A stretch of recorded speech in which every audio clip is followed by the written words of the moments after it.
an AppleVis original. Hello and welcome to AppleVis Extra. I'm Thomas Domville, also known as Anonymous, doing another extra for a developer that we like to put the spotlight on. And this time is on an app called VoiceVista.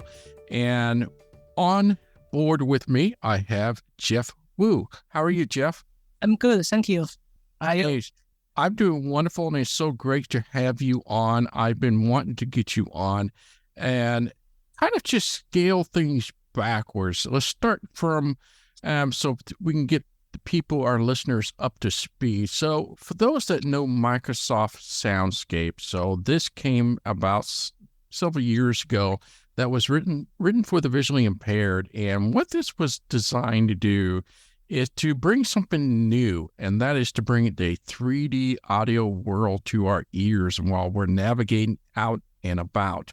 So essentially, points of interest, crossroads, streets, whatever, will be coming across your headphones in the positions where they're supposed to be located. So if it's to the right, say at 3 o'clock position, it's going to come from that direction. And that's what made this so unique. But the problem is that Microsoft decided to stop developing Soundscape. So that kind of caused a backlash, and a lot of people were upset that it was disappearing. And so they pulled it out of the App Store earlier this year, which was January of 2023. However, it continued to work until, well, originally it was supposed to be the end of June, and then they kind of pushed that back until August. So it is now August, and it's supposed to end of this month. And thankfully, Microsoft put the Soundscape into open source market out there for developers like Jeff to pick up on and take it where they want to do with their app. So present day, that's why we have Jeff on, and he created VoiceVista. And we'll get into the details of VoiceVista in a moment. But what I would like to do, Jeff, is get a little bio of you and just kind of a history about you, and so we can find out more about you. I love code. I'm a programmer. I have a lot of side projects. So the VoiceVista is one of the projects. Yeah. So there's many projects that you have going, I'm sure, right? Because VoiceVista is not your first one, right? Yes. Yeah. It's not the first one. It's one of my projects. All right. What are there other projects out there that we might know about or that might be visually impaired friendly? Exactly. All the side projects, I just want to do something for my fun or for his fun. Yeah, a lot of some education related, some games. Yeah, and in the beginning, I don't know how to program for the visual impaired. But I created a game. I like to play a game like Civilization. So, but in the phone it's hard to play to play. So I migrated the Civilization to the iPhone. And one day, a lot of friends sent an email to me, said he can't see, but he want to play it, and can I improve it? Accept. So I improved. So that's the background of all my side projects. How interesting. So you're not visually impaired yourself, right? I'm not visually impaired. So you have sight, and I think the game that you created was BC 4000 or something like that? Yes. Okay. That's one of them. Yeah. That's one of them, right? So there are many different apps that you created out there, and wow. So what inspired you to do VoiceVista? That's very interesting. For BC 4000, I have a very great friend. He located in Greece. I didn't say, I never met him, just send me email or message. He was impaired, and he played very good. He's a great player for BC 4000. One day, he sent a message to me. I never know the Soundscape before, right? Send message, he said, there is a project called Soundscape. Would you like to try to pick it? But I'm very busy in daytime, and so I just, I got leave a message. I will try to after my current project, work project. So about 2 months ago, our project when work is not very busy a lot. So I try to browse the code of the Soundscape, and finally I found it's a good project. I try to revive it and make it, revive it. That's the background. Wow, that's all it took was just a friend just to poke you and say, hey, you need to do this. You need to pick up on this. Do it for me. And that's pretty much how that started. Yeah, I never saw him. He's Grace, right? Yeah. His name is I don't know how to pronounce his name correctly because it's Grace. Okay. Right. Kind connection titles. I don't know, but he's a very smart guy. Play very good for the busy for that. So right. Give me a lot. Not a lot, but a lot of, for now these days I got a lot of very great feedback from the whole community for the VoiceVista. It's raised some new requirements or found some bugs to fix it. Very good. It's just very nicely friendly community, and I can do something for the whole community. Right. Yeah. So are you the main catalyst of VoiceVista? So are you the one that kind of started this whole thing, or was there a group of you, or how's that work? Okay. And my if it's group and my daughter, Right. Then for the program coding, just me. Okay. That's a side project. I have another some works in the daytime, so I only work for this project or other projects in night time or weekend. So it's not just for fun. Okay. Oh, okay. So this is kind of a part-time side gig that you wanted to pick up and stuff.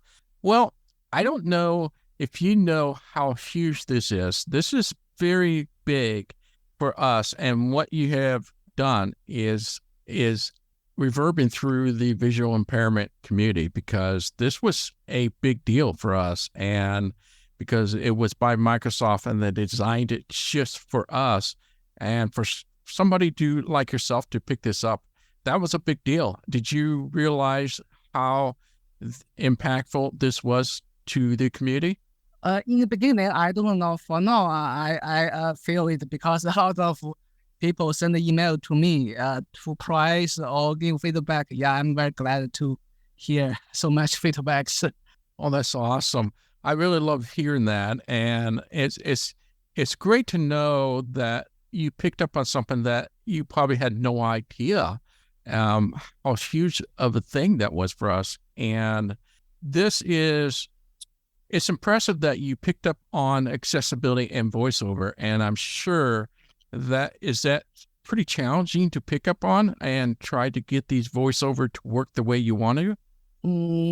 It's okay. It's not the first app I support voiceover. In the beginning, the first time I try voiceover, I feel crazy and frustrated because I don't know how to operate it. But for now, after some games, voiceover is not a problem for me to program or to debugging. Yeah, it's okay. Yeah, it can be quite a challenge, right? I mean, for something that you're not using on a daily basis, you're not using voiceover as your screen reader. And I'm sure that's got to be frustrating at time, or just it takes a while to understand how this works in our realm of things. As sighted people, it can see it, but for us, how we navigate things and how we do things got to be so different for you, and kind of a different project for you to tackle on. Is that pretty much spot on? Yeah, I feel surprised, or my friends send some bug, they send this record screen and send to me.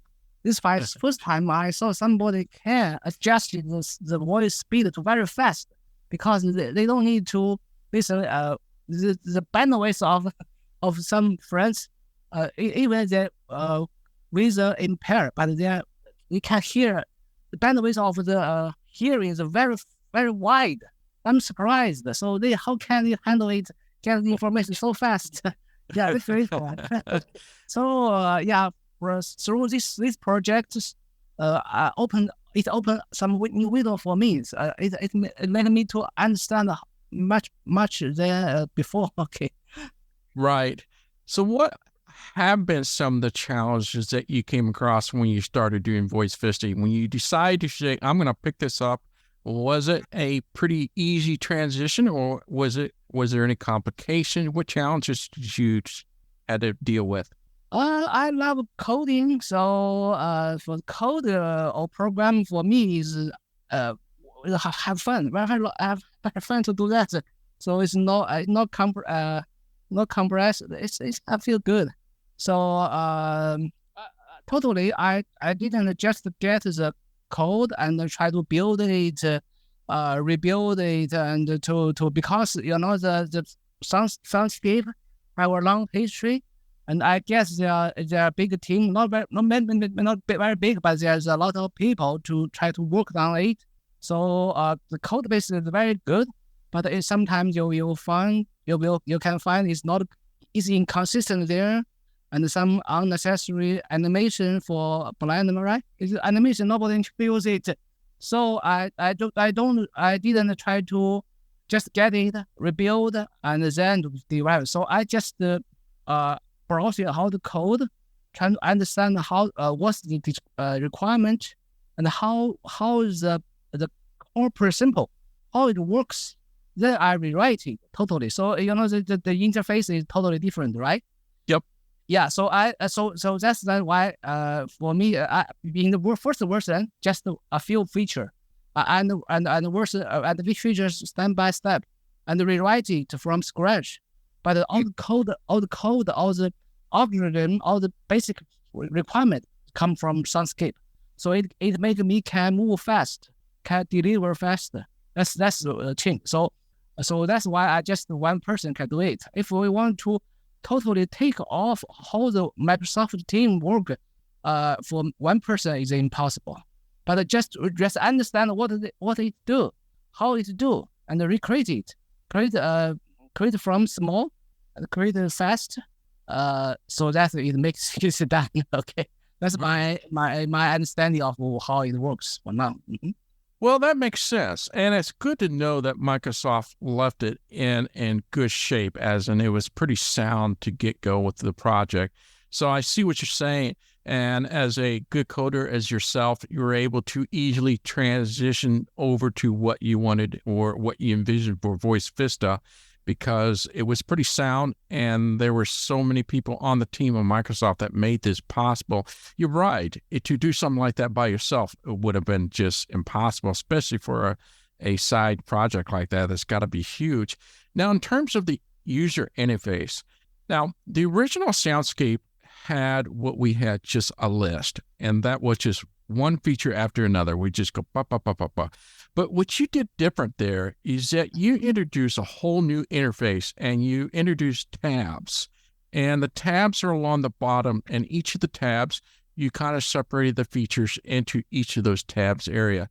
And personally, I absolutely love this approach, way better than the original Soundscape. So what was the idea behind of that? What made you go with that type of interface with the tabs than what they presented to the list view originally? Thank you. You like it? But because I like to make things simple as possible, and consistent. Keep consistent. In the iOS system, the tab is a very basic design principle. Lot of apps use the tab model, right? Yep. But for the Microsoft, I guess I'm not sure, because in the beginning Microsoft had Windows ME or something like that, some Windows Phone, for example, and has some Google style. For example, the setting button in the left top, we call it the burger menu, something as Android style. So I thought to make it simple and easy to use, just as simple as possible. That's my design principle. Well, no, that makes perfectly good sense. Yeah, it does make you wonder how we're the background of the programmer. So like you said, in Microsoft, maybe they just felt like this is, we think is easy, and this is what we always done for Windows and et cetera. But as an iOS app developer, that's kind of clunky. And you're right. I think tabs makes things simpler, quicker, and more efficient. And so you kind of had that same line of thought as that, making that simpler for us. And I tell you, I really, really do love that. One of the things I want to kind of point out, and I want to ask, the POI, which is, for those that don't know what POI, that's points of interest. That's the database that VoiceVista will pull to let us know what is where. So it knows the stores over there and whatever not. I mean, without the POI, it wouldn't work. What POI is the VoiceVista using? If you try to browse the license page, I announced where we can get the data. I get this POI data from OSM, OpenStreetMap. Okay. Like the Microsoft Soundscape use OSM too. So I didn't change this part. The source, but in the future we can try to add more data source. But I still think about that, because these days I'm still a little busy. So last week I didn't upgrade the app. But maybe in a few weeks later, we can try to. Somebody asked, suggested to use Google or something else, or Amazon and Microsoft to release a new data engine for the map, but it's still in alpha phase. Maybe we can try to later. But it is very open mind, so we can try to find it. No, it's OSM, yeah. Okay, the OpenStreet is pretty common, and that is a good source. I had the same thing. I had some people out there asking me if I could ask you if that's possible, and it does sound like that's something that you have in mind, if there would be an option to pick from the different POIs, whether that's Google or Foursquare or whatever not. And it seems like that's pretty subjective to a personal preference. Some people like Foursquare better because it has more points of interest. However, I find that OpenStreet kind of just a compromise. Isn't too much, not too less. It just depends.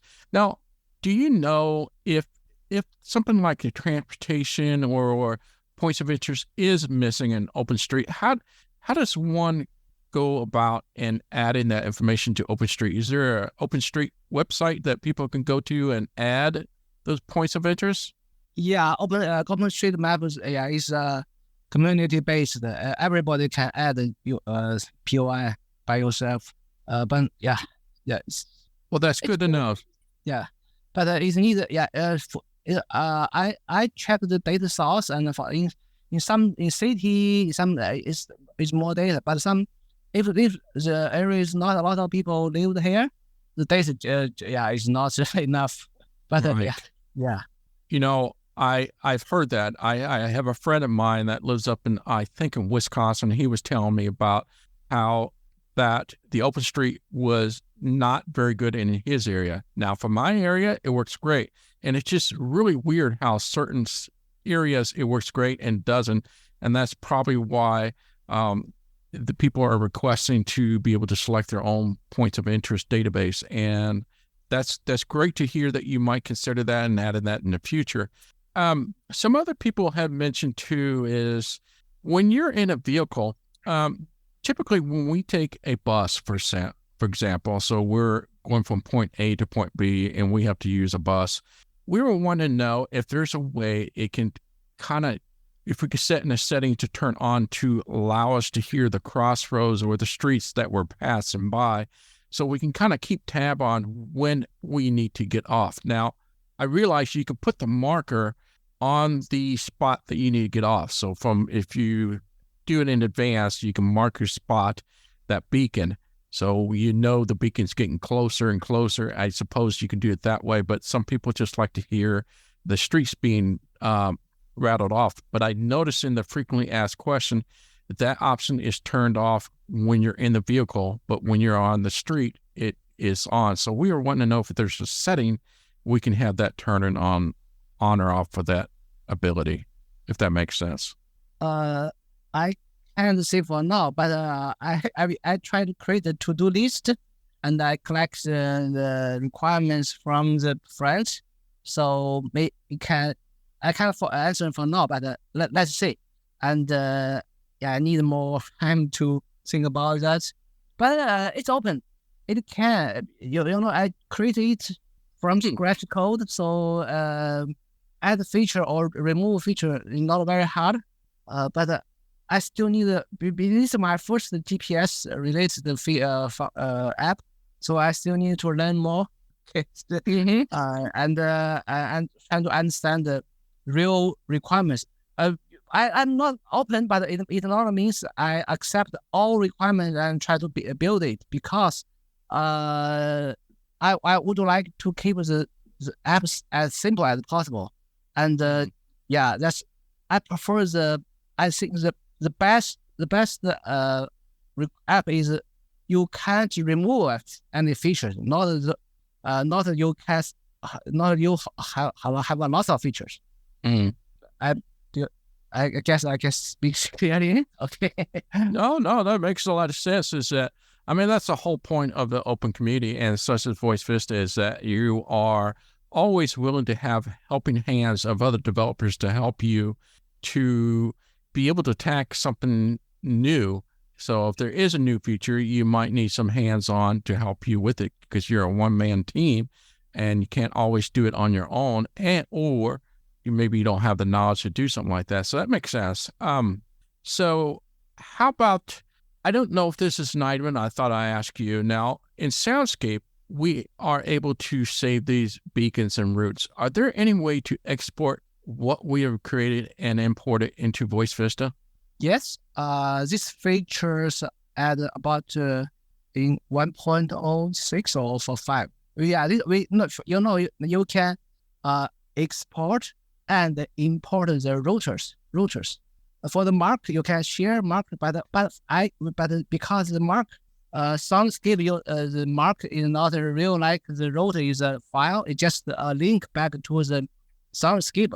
For the marks, we can't share, but for the route, you can export the route and import it to the VoiceVista, and vice versa. I think it's a very good design. The route is open, like an open document. It's JSON file. You can share to wherever. That's nice, because gosh, that's a lot of work to put into something like that, and to recreate it would be a nightmare. So that's good to for our listeners to know that you can migrate things over pretty easily with it. Now, the one thing I learned too is that I noticed in your frequently asked questions is that, yes, you can use VoiceVista alone, but if you want turn by turn, it works really hands in hands well with Apple Maps or Google Maps. So essentially, you use your beacon on your VoiceVista, and then you open up your Apple Map, for example, and then put the same location, and then that'll give you the voice by voice, while the VoiceVista works in the background as it tells you the streets that you're on and things like that. Is that pretty much how that's the way it's supposed to work? Yeah, I thought about the two features. I thought one is the first. It was the Soundscape, the design pretty simple. I have to add mark firstly, then connect this mark as router.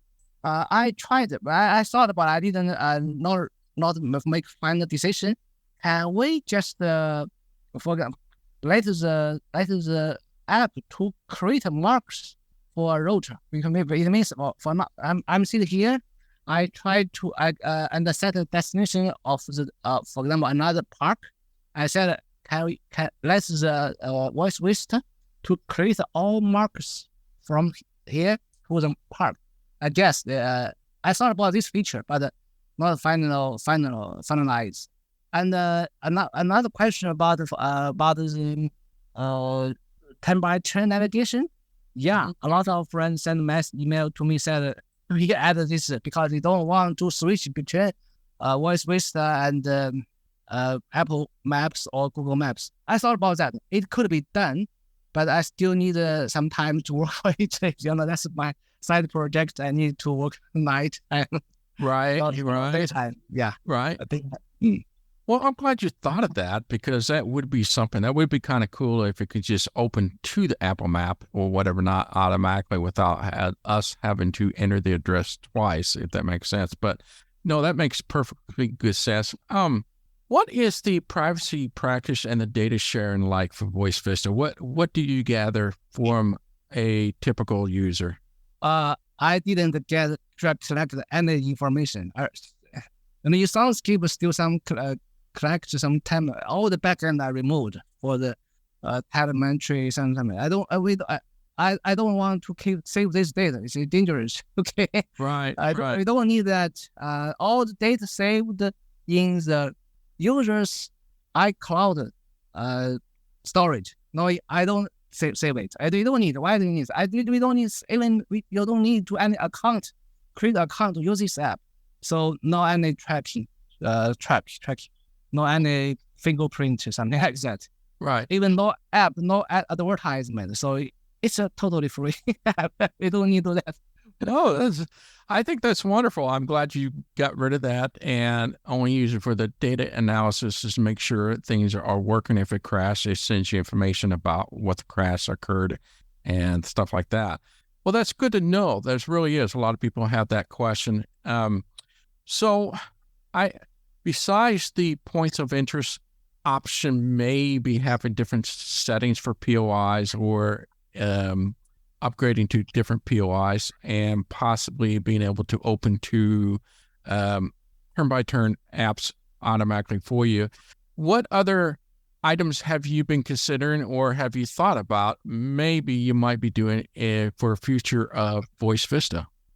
For now, I seriously I try to add the 10x10 navigation, and I tried to create the markers automatically by router, by destination. That's my currently. Well, those are big. Yeah. That's but don't worry. Accept too fast. I still need to more time to think about it and then code it. Maybe some after some weekend we can get it. I don't know. Well, those are huge features that you're working on, and I will be thrilled to death to see that and to have it. And you're right. I mean, there's only so many you can do at a time, and it's kind of hard to see a big roadmap of all these things of lists you want to do.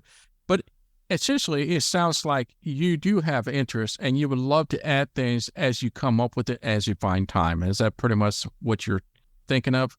Yes, I want to make it easy to maintain and simple. It's harder to introduce bug and release fast. That's my principle. I like doing. If I can do it by 100 line code, I don't want to create a 150 all one line code because it's simple, make it easy to maintain and easy to extend. That's my super simple. And exactly, if exactly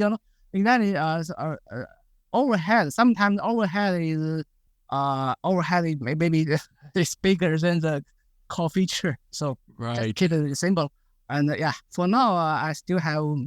Yeah, it's easy to maintain for now. I see, but for in the future, I don't have no. For all the side projects, I don't have very big roadmap. Just create small and evolve faster.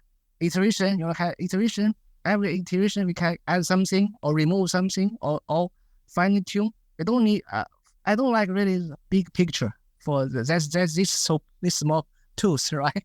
Right. Yeah. No, that's great. Okay, so where can people contact you if they'd like to get with you and say, hey, I absolutely love this.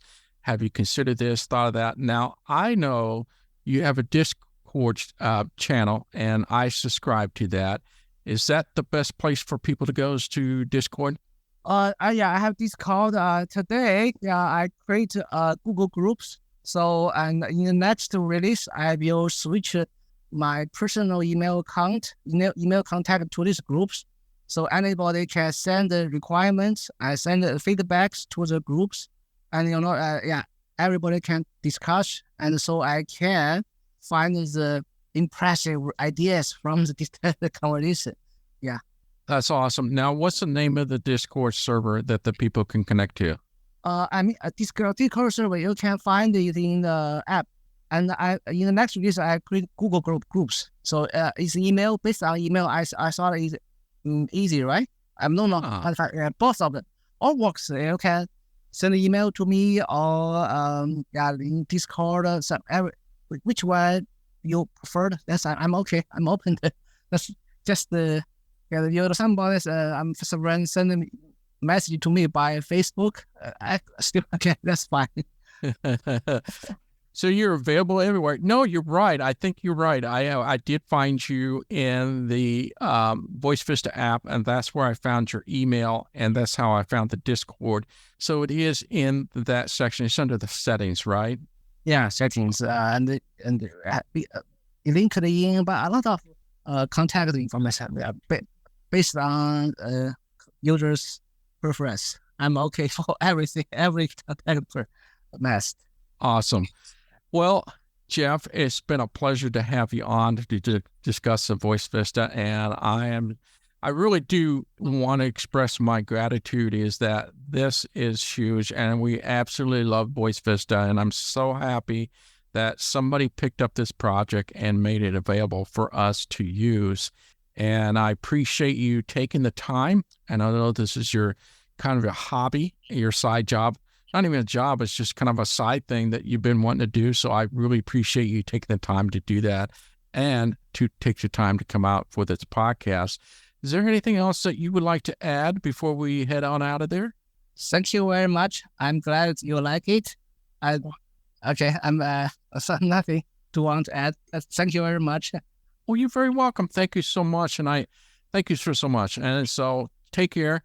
And this is Thomas Domville, also known as Not a Mouse, here with the AppleVis Extra with the developer behind VoiceVista. Thank you, Jeff. We'll see you later. Bye-bye. Bye-bye.